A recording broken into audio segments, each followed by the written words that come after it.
ai peke ki hulu atu. Ai ki video ke ave ka pelimi lose. Hawe pelimi. Te ke mate lea noa. Ke kua. O kou talatu ka koe ke mind your own business. Hey, bitch.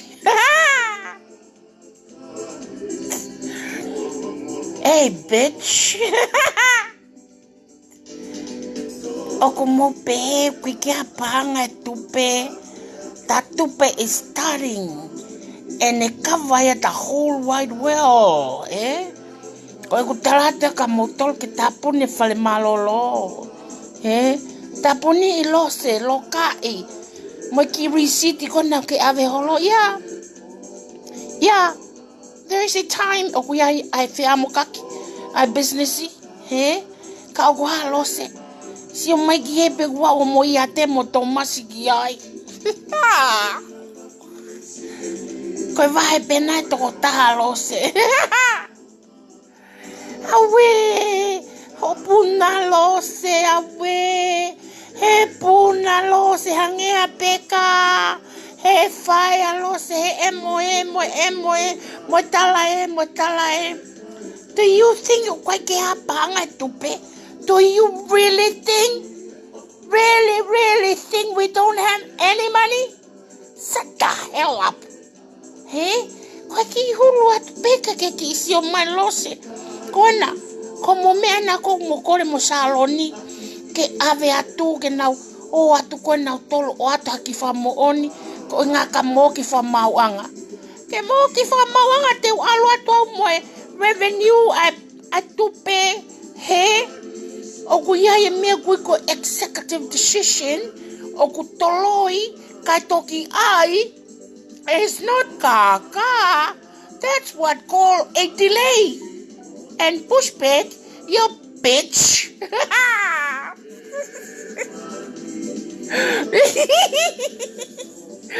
Oko ilo e ita maya bosi. He hulu e mea. Ate hulu au he ko whao ke fo iau ya koe lose. Mo fusana uri me ela eko. Ko whare paparangi po ko whare tuinga tamarine. Do you guys really think o keke apa anga tupe? Eh? Shut the fuck up. Ko kita koe lose ne kape te tamasi bitch.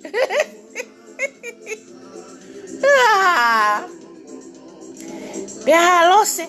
Ta koe moni pe ho faere ko fai tangata ne ke rea. Eh? Pea ha tangi ho mea. Teke ai ho fuhepi awa to o wa. Eh? A tangi koe ho mea.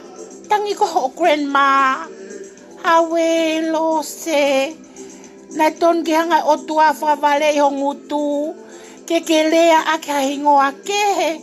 Ke tala pea ko shona postolo. Peko se misi. Hawe ke tala peko ale ki bitch. Eh? Koe kuhulu atu lose ke sio mai. Sio mai o peka ki ai. O sia ko tuki o lau. Ai mea koe ni koe seifi ke sio mai kau kila. O tonga ngau e malohi. Ai tupe ke whai hono. Put bag e ngahi mea katoa ke lava whakafoki mai ne kakai ke. Hoko ate ne wahe mo ne totongi kakai. Mo kaila mo tolu hala. Hala ya.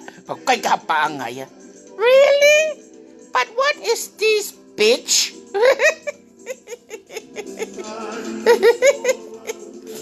What is this, bitch? You call this what? Bitch? You call this baby to the fight tangata?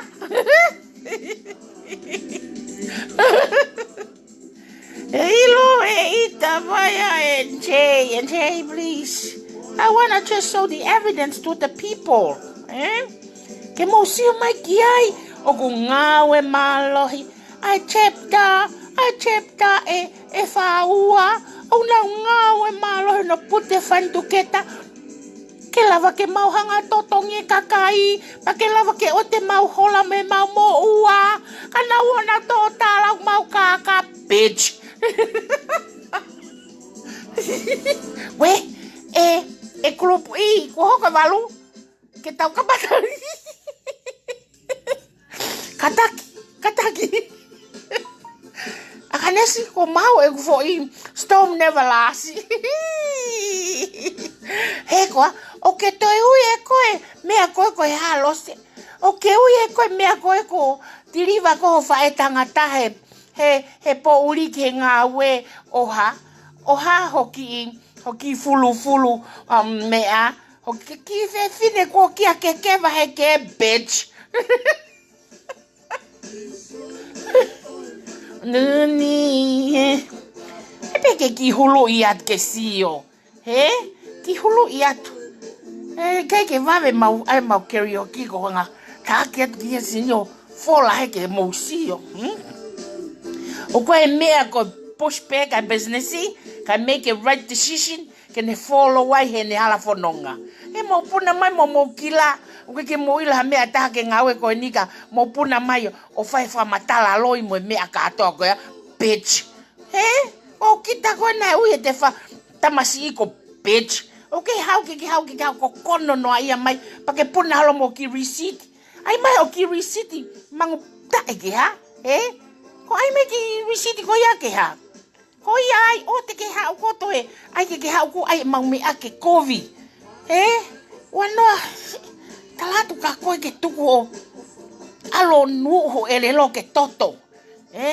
O te ke hau koe o ai ke mau pehe o mau, hau ko ai ke pehe o mau, kaka, pehe, ako hano ke run ha business, o koe ha miliona mo ha kilo valu, whao ni ma, ke ongoi, ke mafu ke mai koe mo, te ke ala ha mano tolu, ke hau koe ke hanga, o ai tupe, o ke lato, whela ki nusila, o waha sio ki nusila, o haka, si tu lai ne ka inga, he oku ia o koe ha taunga tau he futeri ko ngahi ni koe ke poto, o wana ke toko, awe ni nai wahe tupe, osi, alo wahe tupe, panga kata wahe tupe, alo ngau wahe, sio mai ki los, sio mai, oku ke pehe, oku kai ka panga tupe, o ngo vale whakasesere, mo ai homo shooting star, kona ku, fiu hono ai shooting star, mo ai no homo elelo, tau ki hafu, manga iba koe hosi, mo ke kofe sio ai pe ko fai tangata ko ne fa ave koe e po uri o vale pe ko ke kete ke se ai ko holo atu ke sio mai ke tu fa holo receipt e kwa te ke ilo mang me ko ai sa the hell a bitch sa afu ga pito ke ai ke mau u te fuat ke mang pa ke sio ke panga ke sio mai ki ai sio mai ki ai o laku ke bebe que se eu quero fariteka, bitch, sa. Que famatala o me au fai, sohi foka te koe, fie lau hono talato o kuika te koe, ko koe o ke whakasesere, que se eu que mani ota, sio mai ke hau kila, se que maniota, se que au fariteka, se que ni mafe, se que ilo, se que ni mangi au ko se que ni mafe ko se que pa anga, bitch, taufi. Taufi ko business no rani, o que mateia, pai que mateia. O tapu apito vai a kuia el run ha mea pa mate. Tapu apito ia. Tai. Tau ki ngatai, te watu mo misine wano a vava o ke ave. Salap tap pulu masima you bitch. Koia, kataki. Tau ki ngatai, kau huki he ko taimi e mau karaoke night. Porque se eu matei o hiva foi hiva coca. Storm never lasts. I will sing it tonight. Okay? Malia lose. O que kete ko foi kete kahai lose. Na que saia. Lose le mai pe koia. Pe ko foi kete kahai uinga. He te ofa pe au ia ko, lea mai. Awe so tangi, ko ke foi kete, e ko ia ke ho fai tangata, papeata, asaya, which one? And then he said, Aleki, awe, fela kape fola o tama pe ho bitch, Peha, ala saya ka alo ni fai tangata, masilo se ko peha ko loe fumea ko ia, ta koko moni pe ia, awi, fama, Wee, fumala, fama. Pi, o ke anga whakapuaka pe, he koe ki whare tonga pe na ke tupu ai, pola pe o le ei hake pe o motoko to whakatahat pe mo puaka. Ngungua te puaka me tu apola koe ka ke mohe mai koe loto, paku ke anga whakapuaka pe. Sata hele pe lu up, you bitch. Okay, kai hulu atu hoki ke nau sio, he ku nau tala mau kai pa ta pangatai. We make a decision for the benefit of everybody. So the delay, it's not kaiha'a. You guys only kaiha'a ko mea pek mo ilomo whangafaluku. Goodbye. Kawal ke karaoke. Iyo.